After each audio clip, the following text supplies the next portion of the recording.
हरे कृष्णा। राधे राधे। आप सभी का आपके अपने YouTube चैनल में बहुत बहुत स्वागत है। दोस्तों, मैं कथा सुनाने से पहले आपको बता दूं कि मेरी तबीयत बहुत ख़राब होने की वजह से चैनल पर मैं रोज़ कथा अपलोड नहीं कर पाई। इसलिए मैं आपको आज 11वें, 12वें, 13वें, 14वें, 15वें, 16वें अध्याय की कथा सुनाऊंगी, क्योंकि कथा को आधा अधूरा छोड़ देना दोष माना जाता है। कृपया मुझे सपोर्ट करिए और मेरे चैनल को अपना खूब सारा प्यार दीजिए। कार्तिक मास महात्म्य के 11वें अध्याय की कथा। एक बार सागरपुत्र जलंधर अपनी पत्नी वृंदा सहित असुरों से सम्मानित हुआ। सभा में बैठा था, तभी गुरु शुक्राचार्य का वहां आगमन हुआ। उनके तेज से सभी दिशाएं प्रकाशित हो गईं। गुरु शुक्राचार्य को आता देखकर सागरपुत्र जलंधर ने असुरों सहित उठकर बड़े आदर से उन्हें प्रणाम किया।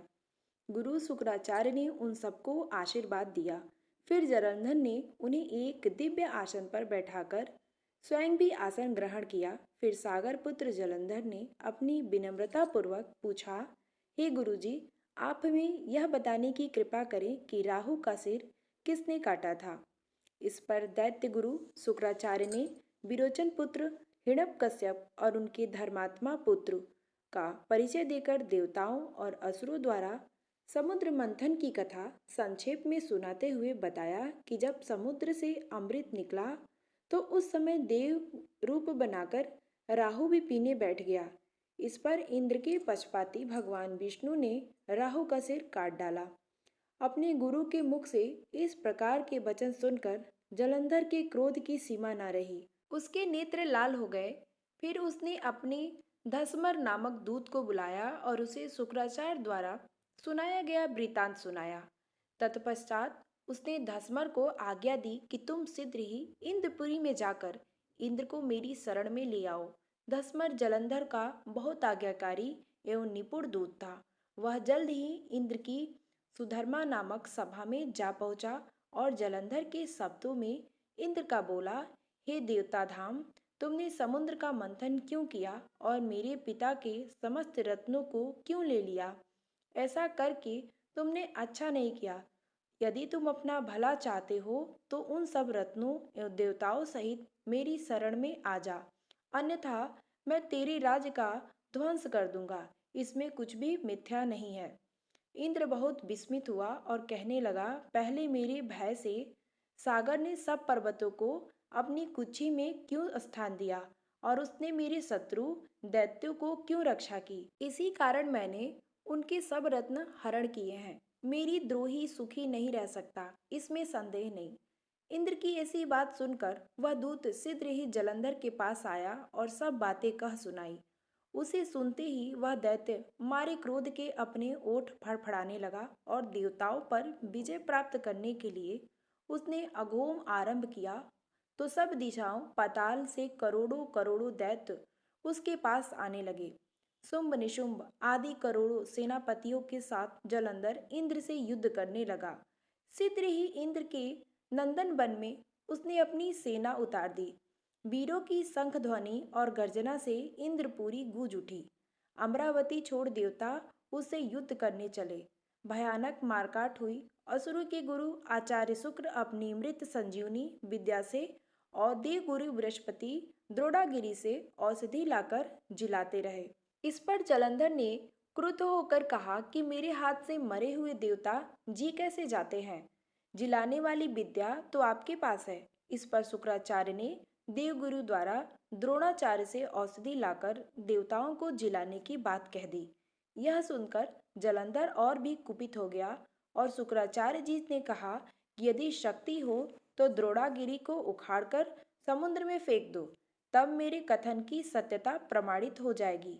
इस पर जलंधर कुपित होकर जल्द ही द्रोणागिरी पर्वत के पास पहुंचा और अपनी भुजाओं से पकड़कर द्रोणागिरी पर्वत को उखाड़कर समुद्र में फेंक दिया। यह तो भगवान शंकर का तेज था, जिसमें जलंधर की कोई विचित्रता नहीं थी। तत्पश्चात यह सागर पुत्र युद्ध भूमि में आकर बड़े तीव्र गति से देवताओं का संहार करने लगा। तब द्रोणाचार्य जी औषधि लेने गए तो द्रोणाचल को उखड़ा हुआ शून्य पाया। वह भयभीत हो देवताओं के पास आए और कहा कि युद्ध बंद कर दो, जलंधर को अब नहीं जीत सकोगे। पहले इंद्र ने शिव जी का अपमान किया था। यह सुन देवता युद्ध में जय की आशा त्याग कर इधर उधर भाग गए। सिंधु सुत निर्भय हो अमरावती में घुस गया।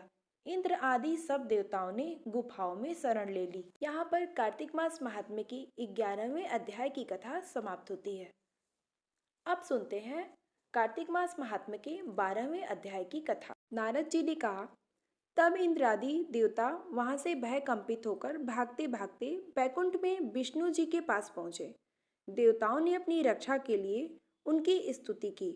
देवताओं की उस दीन बाड़ी को सुनकर करुणा सागर भगवान विष्णु ने उनसे कहा कि हे देवताएं, तुम भय को त्याग दो, मैं युद्ध में शीघ्र ही जलंधर को देखूंगा। ऐसा कहते ही भगवान गरुड़ पर जा बैठे। तब समुद्र धन्या लक्ष्मी जी ने कहा कि हे नाथ, यदि मैं सर्वदा आपकी प्रिया और भक्ता हूँ तो मेरा भाई आप द्वारा युद्ध में नहीं मारा जाना चाहिए। इस पर विष्णु जी ने कहा, अच्छा, यदि तुम्हारी ऐसी ही प्रीति है तो मैं उनके अपने हाथों से नहीं मारूंगा, परंतु युद्ध में अवश्य जाऊंगा, क्योंकि देवताओं ने मेरी बड़ी स्तुति की है। ऐसा कह भगवान विष्णु युद्ध के उस स्थान में जा पहुंचे जहां जलंधर विद्यमान था। जलंधर और विष्णु का घोर युद्ध हुआ। विष्णु के तेज से कंपित हो देवता सिंहनाद करने लगे। फिर तो गरुड़ के अनुज गरुड़ के पंखों में प्रबल आयु से पीड़ित हो दैत्य इस प्रकार घूमने लगे जैसे आंधी से बादल आकाश में घूमते हैं। तब अपने वीर दैत्यों को पीड़ित होते देख जलंधर ने क्रुद्ध हो विष्णु जी से उद्दंड वचन कहकर उन पर कठोर आक्रमण कर दिया। इस प्रकार 12वें अध्याय की कथा समाप्त होती है। अब सुनते हैं कार्तिक मास महात्म्य के 13वें अध्याय की कथा। दोनों ओर से गदाओं, बाड़ों और सूलों आदि का भीषण प्रहार हुआ। दैत्यों के तीक्ष्ण प्रहारों से व्याकुल होकर देवता इधर उधर भागने लगे।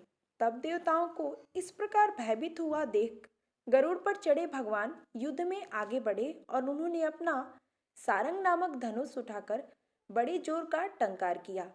त्रिलोकी शब्दादि हो गए। पल मात्र में भगवान ने हजारों दैत्यों के सिरों को काट गिराया। फिर तो विष्णु भगवान और जलंधर का महासंग्राम हुआ। बाणों से आकाश भराया। लोग आश्चर्य करने लगे। भगवान विष्णु ने बाणों के बेग से उस दैत्य की ध्वजा, छत्र और धनुष बाण काट डाले। इससे व्यथित हो उसने अपनी गदा उठाकर गरुड़ के मस्तक पर दे मारी। साथ ही क्रोध में उस दैत्य ने विष्णु जी की छाती में भी एक तीक्ष्ण बाण मारा। उसके उत्तर में विष्णु जी ने अपनी गदा काट दी और उसे सारंग धनुष पर बाण चढ़ाकर उसकी विध आरंभ किया। इस पर जलंधर उन पर अपने पैने बाण बरसाने लगा। उसने विष्णु जी का कोई भी पैने बाण मारकर वैष्णव धनुष को काट दिया। धनुष कट जाने पर भगवान ने गदा ग्रहण कर ली और शीघ्र ही जलंधर को खींचकर मारी। परंतु उस अग्निवत अमोद गदा की मार से भी वह दैत्य कुछ भी चलाया न हुआ। उसने एक अग्निमुख त्रिशूल उठाकर विष्णु पर छोड़ दिया। विष्णु जी ने शिव के चरणों का स्मरण कर नंदन नामक त्रिशूल से उसके त्रिशूल को छेद दिया। जलंधर ने झपट कर विष्णु जी की छाती पर एक जोर का मुष्टि प्रहार किया। उसके उत्तर में भगवान विष्णु ने भी उसकी छाती पर एक मुष्टि का प्रहार किया। फिर दोनों घुटने टेक बाहुओं और मुष्टियों से बाहु युद्ध करने लगे। इतनी ही देर तक भगवान उसके साथ युद्ध करते रहे। तब सर्वश्रेष्ठ मायावी भगवान उस दैत्यराज से मेघबाड़ी में बोले, हे रण दुर्मद दैत्य श्रेष्ठ, तू धन्य है जो इस महायुद्ध में इन बड़े बड़े आयुधों से भी भयभीत न हुआ। तेरे इस युद्ध में मैं प्रसन्न हूँ, तू जो चाहे वर मांग। मायावी विष्णु जी की ऐसी बाणी सुनकर जलंधर ने कहा, हे भावुक, यदि आप मुझ पर प्रसन्न हो तो यह वर दीजिए कि आप मेरी बहन तथा अपने सारे कुटुंबियों सहित मेरे घर पर निवास करें। नारद जी बोले, उसने ऐसी वचन सुनकर विष्णु जी की खेद तो हुआ, किंतु उसी क्षण देवेश ने तथास्तु कह दिया। अब विष्णु जी सब देवताओं के साथ जलंधरपुरी में जाकर निवास करने लगे। जलंधर अपनी बहन लक्ष्मी और देवताओं सहित विष्णु को वहां पाकर बड़ा ही प्रसन्न हुआ। फिर तो देवताओं के पास भी जो रत्नादि थे सबको ले जलंधर पृथ्वी पर आ गया। निशुंभ और पाताल में स्थापित कर दिया और देव दानव यक्ष गंधर्व सिद्ध सर्प राक्षस मनुष्य आदि सबको अपना वंशवती बना त्रिभुवन पर शासन करने लगा। उसमें धर्मासुर सुपुत्रों के समान प्रजा का पालन किया। उसके धर्म राज्य में सभी सुखी थे। इस प्रकार कार्तिक मास महात्म्य की 13वें अध्याय की कथा समाप्त होती है। अब हम सुनेंगे कार्तिक मास महात्म्य की 14वें अध्याय की कथा। कार्तिक मास का आज लिखो 14 अध्याय। हरि कृपा करे श्रद्धा प्रेम बढ़ाए। तब उसको इस प्रकार धर्मपूर्वक राज्य करते हुए देख देवता क्षुब्ध हो गए। उन्होंने देवादिदेव शंकर का मन में स्मरण करना आरंभ किया। तब भक्तों की कामना पूर्ण करने वाले शंकर ने नारद जी को बुलाकर देव कार्य की इच्छा से उनको वहां भेजा। शंभु भक्त नारद शिव की आज्ञा से देवपुरी में गए। इंद्र आदि सभी देवता व्याकुल हो श्रद्धता से उठ नारद जी का उत्कंठा भरी दृष्टि से देखने लगे। अपने सब दुखों को कहकर उन्हें नष्ट करने की प्रार्थना की। तब नारद जी ने कहा, मैं सब कुछ जानता हूँ, इसलिए अब मैं दैत्यराज जलंधर के पास जा रहा हूँ। ऐसा कह नारद जी देवताओं को आश्वासित कर जलंधर के सभा में आए। जलंधर ने नारद जी के चरणों की पूजा कर हंसते हुए कहा, हे ब्रह्मांड, कहिए आप कहाँ से आ रहे हैं, यहाँ कैसे आए हैं? मेरे योग्य जो सेवा हो उसकी आज्ञा दीजिए। नारद जी की प्रसन्न होकर बोले, हे महाबुद्धिमान जलंधर, तुम धन्य हो। मैं स्वेच्छा से कैलाश पर्वत पर गया था, जहाँ 10,000 योजनों में कल्प वृक्ष का वन है। वहां मैंने सैकड़ों कामधेनु को विचरते हुए देखा तथा यह भी देखा कि यह चिंतामणि से प्रकाशित परम दिव्य अद्भुत और सब कुछ सुवर्णमय है। मैंने वहां पार्वती के साथ स्थित शंकर जी को भी देखा, जो सर्वांग सुंदर गौड़ बड़ त्रिनेत्र और मस्तक पर चंद्रमा धारण किए हुए हैं। उन्हें देखकर मुझे बड़ा आश्चर्य हुआ। उसने समान शक्तिशाली त्रिलोकी में कोई है या नहीं। हे दैतेंद्र, उसी समय मुझे तुम्हारी स्मृति का स्मरण हो आया और उसे देखने की इच्छा से ही मैं तुम्हारे पास चला आया हूँ। यह सुन जलंधर को बड़ा हर्ष हुआ। उसने नारद जी को अपनी सब स्मृति दिखला दी। उसे देख नारद ने जलंधर की बड़ी प्रशंसा की और कहा कि निश्चय ही तुम त्रिलोकपति होने के योग्य थे। ब्रह्मा जी का हंसयुक्त विमान तुम ले आए हो और युद्धोलोक पाताल और पृथ्वी पर जितने भी रत्नादि हैं सब तुम्हारे ही तो हैं। एरावत, उच्ची श्रवा, घोड़ा, कल्पवृक्ष और कुबेर की निधि भी तुम्हारे पास है। मड़ियों और रत्नों के ढेर भी तुम्हारे पास लगे हुए हैं। इससे मैं बड़ा प्रसन्न हूँ। परंतु तुम्हारे पास कोई स्त्री रत्न नहीं है। उसके बिना तुम्हारा यह सब फीका है। तुम किसी स्त्री रत्न को ग्रहण करो। नारद जी की ऐसी वचन सुनकर दैत्यराज काम में व्याकुल हो गया। उसने नारद जी को प्रणाम कर पूछा कि ऐसी स्त्री कहाँ मिलेगी जो सब रत्नों में श्रेष्ठ हो। नारद जी ने कहा, ऐसा रत्न तो कैलाश पर्वत में योगी शंकर के ही पास है। उनकी सर्वांग सुंदरी पत्नी देवी पार्वती बहुत ही मनोहर है। उनके समान सुंदरी मैं किसी को नहीं देखता। उनकी उस रत्न की उपमा तीनों लोकों में कहीं नहीं है। देवर्षि उस दैत्य को ऐसा कहकर देव कार्य करने की इच्छा से आकाश मार्ग में चले गए। इस प्रकार कार्तिक मास महात्म्य की 14वें अध्याय की कथा समाप्त होती है। आप सुनेंगे 15वें अध्याय की कथा। श्री विष्णु भगवान की कृपा हो सब पर अपरंपार, कार्तिक मास का कमल करे 15वां विस्तार। राजा पृथु ने नारद जी से पूछा, हे मुनि श्रेष्ठ, तब दैत्यराज ने क्या किया, वह सब मुझे विस्तार से सुनाइए। नारद जी बोले, मेरे जाने के बाद जलंधर ने अपने राहु नामक दूत को बुलाकर आज्ञा दी कि कैलाश पर एक जटाधारी शंभु योगी रहता है। उसने अपनी सर्वांग सुंदरी भार्या को मेरे लिए मांग लाओ। तब दूत शिव के स्थान में पहुंचा, परंतु नंदी ने उसे भीतर सभा में जाने से रोक दिया। किंतु वह अपनी उग्रता से शिव जी की सभा में चला ही गया और शिव जी के आगे बैठकर दैत्यराज का संदेश कह सुनाया। उस राहु नामक दूत के ऐसा कहते ही भगवान शूल पानी के आगे पृथ्वी फोड़कर एक भयंकर शब्द वाला पुरुष प्रकट हो गया जिसका सिंह के समान मुख था। वह नरसिंह ही राहु को खाने चला। राहु बड़े जोर से भागा, परंतु उस पुरुष ने उसे पकड़ लिया। उसने शिव जी की शरण में ले अपनी रक्षा मांगी। शिव जी ने उस पुरुष से राहु को छोड़ देने को कहा, परंतु उसने कहा, बहुत बड़ी जोर की भूख लगी है, मैं क्या खाऊं? महेश्वर ने कहा, यदि तुझे भूख लगी है तो शीघ्र ही अपने हाथ और पैरों का मांस भक्षण कर ले। और अपने उसने वैसा ही किया। अब केवल उसका सिर शेष मात्र रह गया। तब उसका ऐसा कृत्य देख शिव जी ने प्रसन्न हो उसे अपना आज्ञा पालक जान अपना परम प्रिय गढ़ बना लिया। उस दिन से वह शिव जी के द्वार पर स्वकीर्ति मुख नामक गढ़ होकर रहने लगा। इस प्रकार कार्तिक मास महात्म्य की 15वें अध्याय की कथा समाप्त होती है। अब सुनेंगे कार्तिक मास महात्म्य की 16वें अध्याय की कथा। तो चलिए प्रारंभ करते हैं। सुनो लगाकर मन सभी, संकट सब मिट जाए, कार्तिक महात्म्य का कमल पढ़ो 16वां अध्याय। राजा पृथु ने कहा, हे नारद जी, ये तो आपने भगवान शिव की बड़ी विचित्र कथा सुनाई है। अब कृपा करके आप यह बताइए कि उस समय राहु उस पुरुष से छूटकर कहाँ गया?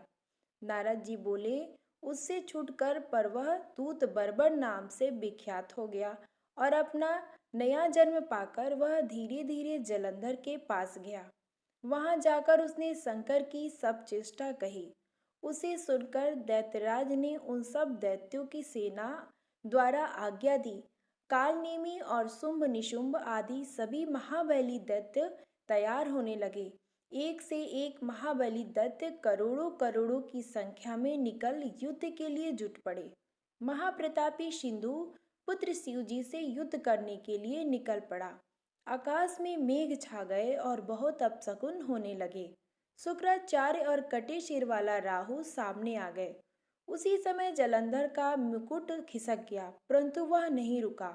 उधर इंद्रादि सब देवताओं ने कैलाश पर शिव जी के पास पहुंचकर कहा, सब वृत्तांत सुनाया और यह भी कहा कि आपने जलंधर से युद्ध करने के लिए भगवान विष्णु को भेजा था। वह उनके वशवर्ती हो गए हैं और विष्णु जी लक्ष्मी सहित जलंधर के अधीन हो उनके घर में निवास करते हैं। अब देवताओं को भी वहीं रहना पड़ता है। अब वह बलि सागर पुत्र आपसे युद्ध करने आ रहा है, अतः आप उसे मारकर हम सबकी रक्षा कीजिए। यह सुनकर शंकर जी ने विष्णु जी को बुलाकर पूछा, हे ऋषिकेश, युद्ध में आपने जलंधर का संहार क्यों नहीं किया और बैकुंठ छोड़ आप उसके घर में कैसे चले गए? यह सुनकर विष्णु जी ने हाथ जोड़कर नम्रता पूर्वक भगवान शंकर से कहा, उसे आपका अंशी और लक्ष्मी जी का भ्राता होने के कारण ही मैंने नहीं मारा। यह बड़ा वीर और देवताओं से अजय है। इसी पर मुक्त होकर मैं उसके घर में निवास करने लगा हूँ। विष्णु जी के इन वचनों को सुनकर शंकर जी हंस पड़े। उन्होंने कहा, हे विष्णु, आप यह क्या कहते हैं? मैं उस दैत्य जलंधर को अवश्य मारूंगा। अब आप सभी देवता जलंधर को मेरे द्वारा ही मारा गया जान अपने स्थान को जाइए। जब शंकर जी ने ऐसा कहा तो सब देवता संदेह रहित होकर अपने स्थान को चले गए। उसी समय पराक्रमी जलंधर अपनी विशाल सेना के साथ पर्वत के समीप आ कैलाश को घोर सिंहनाद करने लगा। दैत्यों के नाद और कोलाहल को सुनकर शिव जी ने नंदी आदि गणों को उससे युद्ध करने की आज्ञा प्रदान की। कैलाश के समीप भीषण युद्ध होने लगा। दैत्य अनेकों प्रकार से अस्त्र शस्त्र बरसाने लगे। भेरी मृदंग शंख और वीरों तथा हाथी घोड़ों और रथों के शब्दों से शब्दादित हो पृथ्वी कांपने लगी। युद्ध में कटकर मरे हुए हाथी घोड़े और पैदलों का पहाड़ लग गया। रक्त मांस और कीचड़ उत्पन्न हो गया। दैत्यों के आचार्य शुक्रा जी अपनी मृत संजीवनी विद्या से सब दैत्यों को जिलाने लगे। यह देखकर शिव जी के गण व्याकुल हो गए और उनके पास जाकर सारा वृत्तांत सुनाया। उसे सुनकर भगवान रुद्र के क्रोध की सीमा न रही। फिर तो उस समय उनके मुख से एक बड़ी भयंकर कृत्या उत्पन्न हुई, जिसकी दोनों जंघाएं ताल वृक्ष के समान थी। वह युद्ध भूमि में जा सब असुरों का चवड़ करने लग गई और फिर वह शुक्राचार्य के समीप पहुंची और शीघ्र ही अपनी योनि में गुप्त कर लिया। फिर स्वयं भी अंतर्ध्यान हो गई। शुक्राचार्य के गुप्त हो जाने से दैत्यों का मुख मलिन पड़ गया और वे युद्ध भूमि को छोड़ भागे। इस पर शुंभ निशुंभ और कालनेमी आदि सेनापतियों ने अपने भागते हुए वीरों को रोका। शिवजी के नंदी आदि गणों ने भी, जिससे गणेश और स्वामी कार्तिकेय जी के भी थे, दैत्यों से भीषण युद्ध करना आरंभ कर दिया। यहाँ पर कार्तिक मास महात्म्य के 16वें अध्याय की कथा समाप्त होती है। 17वें अध्याय की कथा, 18वें अध्याय की कथा, 19वें अध्याय की कथा और 20वें अध्याय की कथा, 21वें अध्याय की कथा हम कल सुनेंगे। अब सुनते हैं सभी कहानियों के बाद सुनी जाने वाली कार्तिक मास की तपसी और लपसी की कहानी। इस कहानी को सुने बिना किसी भी कथा कहानी का फल नहीं मिलता है। एक लपसी था और एक तपसी था। तपसी हमेशा भगवान की तपस्या में लीन रहता था। लपसी रोजाना सवा सेर की लापसी बनाकर भगवान का भोग लगाकर जिम लेता था। एक दिन दोनों लड़ने लगे। तपसी बोला, मैं रोज भगवान की तपस्या करता हूँ, इसलिए मैं बड़ा हूँ। लपसी बोला, मैं रोज भगवान को सवा सेर लापसी का भोग लगाता हूँ, इसलिए मैं बड़ा हूँ। नारद जी वहां से गुजर रहे थे। दोनों को लड़ता देखकर उनसे पूछा कि तुम क्यों लड़ रहे हो। तपसी ने खुद को बड़ा होने का कारण बताया। लपसी ने अपना कारण बताया। नारद जी बोले, तुम्हारा फैसला मैं कर दूंगा। दूसरे दिन लपसी और तपसी नहाकर अपनी रोज की भक्ति करने आए तो नारद जी ने छुपकर 1.25 करोड़ की एक एक अंगूठी दोनों के आगे रख दी। लपसी की नज़र उस अंगूठी पर पड़ी तो उसने चुपचाप अंगूठी उठाकर अपने नीचे दबा ली। लपसी की नज़र अंगूठी पर पड़ी लेकिन उसने ध्यान नहीं दिया। भगवान को भोग लगाकर लापसी खाने लगा। नारद जी सामने आए तो दोनों ने पूछा कि कौन बड़ा। तो नारद जी ने तपसी को खड़ा होने को कहा। खड़ा हुआ तो उसके नीचे दबी अंगूठी दिखाई दी। नारद जी ने तपसी से कहा, तपस्या करने के बाद भी तुम्हारी चोरी करने की आदत नहीं गई, इसलिए तपसी बड़ा है और तुम्हें तुम्हारी तपस्या का कोई फल भी नहीं मिलेगा। तपसी शर्मिंदा होकर माफी मांगने लगा। उसने नारद जी से पूछा, मुझे मेरी तपस्या का फल कैसे मिलेगा।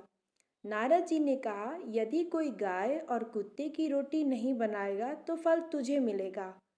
यदि कोई ब्राह्मण को भोजन करवाकर दक्षिणा नहीं देगा तो फल तुझे मिलेगा। यदि कोई साड़ी के साथ ब्लाउज नहीं देगा तो फल तुझे मिलेगा।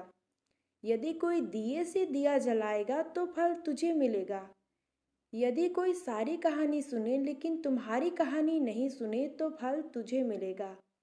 उसी दिन से हर व्रत कथा कहानी के साथ लपसी और तपसी की कहानी भी सुनी और कही जाती है। कहानी पसंद आए तो वीडियो को लाइक करें।